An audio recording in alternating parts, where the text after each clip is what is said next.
Order.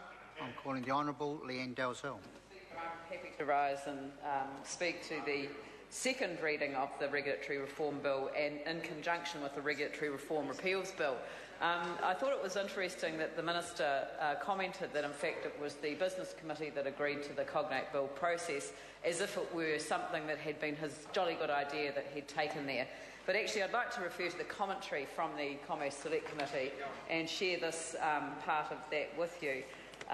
It says, we recommend that standing orders be amended to allow more efficient and quicker progress of legislation through the House. We also recommend that the Regulatory Reform Bill and Regulatory Reform Repeals Bill be treated as cognate bills for their second and third readings, and that in respect of the Regulatory Reform Repeals Bill, the Committee of the Whole House stage be dispensed with. I was the chair of the Select Committee that put forward that proposal, and my Deputy Chair is in the House this evening, and I hope that he's going to take a call and back me up on this.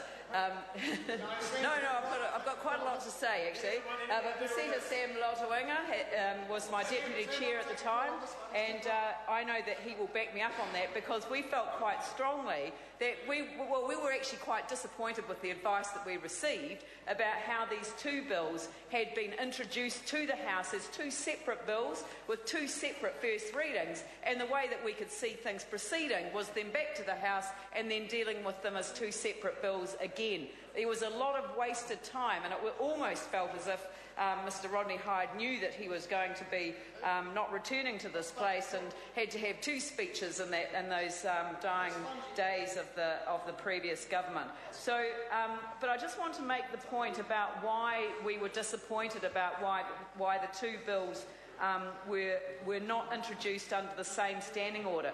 But it does actually back up the point that my colleague Clayton Cosgrove made about the Repeals Bill, about it being a complete and utter waste of time. I mean, it doesn't do anything that doesn't already not happen under the existing law, because all of the legislation that it repeals has been repealed or is spent because it's been replaced. So therefore, I mean, I don't even know if people realise what's being repealed in this. I just thought I'd share a couple of them. Well, a couple of them. How about this? Do you remember the Economic Stabilisation Act? Well, this repeals the Economic Stabilisation Act Repeal Act of 1987. Brilliant. And do you remember business development boards? Do you remember those? Do you remember who got rid of them? Max Bradford. You remember that? Yep. Well, guess what they're repealing here? They're repealing the Business Development Boards Act Repeal Act. Yeah, so, I mean, there are all of these pieces of legislation just simply don't exist, and so therefore to suggest that they are adding any particular value. But it does come back to this point of why the two bills weren't introduced as one bill.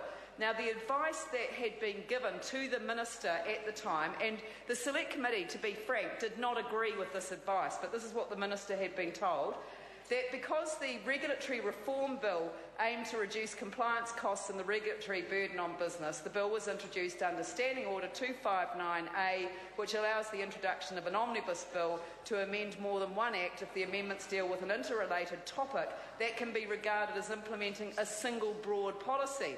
The Regulatory Reform Bill, on the other hand, a repeals bill, would repeal 31 acts that no longer have any effect or are out of date, which means that they didn't fit within the context of reducing compliance costs or the regulatory burden on business. And that's why they couldn't be introduced as a single piece of legislation. Well, I think that's a nonsense, and if that is a nonsense, then I think the solution, if that is how the standing orders are being interpreted, then the standing orders do need to change. And so I'm pleased that we were able to recommend a sensible way forward for the two pieces of legislation to be dealt with as cognate bills for the remaining stages. Now, one thing I do want to say to the Minister for Regulatory Reform, just because the name that the Minister has is regulatory reform was no reason to change the name of this type of bill. And my colleague Clayton Cosgrove pointed out that when we were in government, as part of the quality regulation review process, we decided that there had to be a mechanism for amending multiple statutes that didn't fit within the Statutes Amendment Bill criteria. So that's a very strict, total agreement, nothing controversial, nothing even slightly controversial in that context of a Statutes Amendment Bill. But we needed something that gradually made improvements to the various regulatory frameworks that exist. That isn't a reform process. It's a gradual improvement process, and that's why we called the bill that we first introduced under this provision the Regulatory Improvement Bill. And I think Rodney Hyde, when he was the Minister for Regulatory Reform, decided that anything that should be in his name should be called a Regulatory Reform Bill.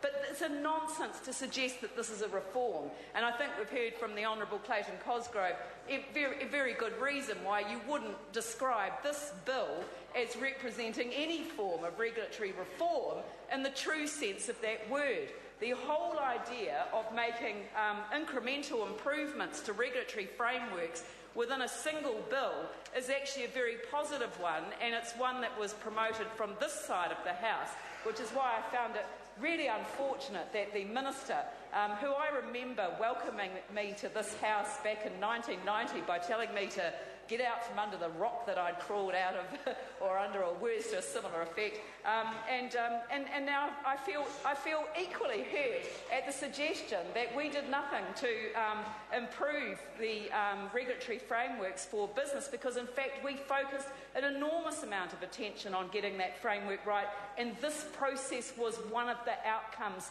of that quality regulation review. It was called the Regulatory Improvement Bill because it was designed to make improvements, incremental improvements to regulatory frameworks. Now, I think that the Minister, and it wasn't this Minister, it wasn't John Banks who discovered this problem, it was his predecessor, Rodney Hyde. I think he discovered exactly the same problem that I discovered, which is that it's very hard to wrench these particular measures out of their individual departments and bring them into an omnibus bill. And I cannot emphasise to this House enough how important it is to actually send the message out to the departments to let it go. Let them go, bring them into the Minister for Regulatory Reform, enable these pieces of legislation to be more substantive than this. I mean, this is, I think, pretty much on a par with the first Regulatory Improvement Bill that I introduced as Minister. And I think, we could do better than this in the future. But in order to get that level of change, there has to be a total agreement across the Cabinet. I'm sorry to interrupt the honourable member. The time has come for me to leave the chair. This debate is interrupted and set down for resumption next sitting day. The House stands adjourned until 2 p.m. tomorrow.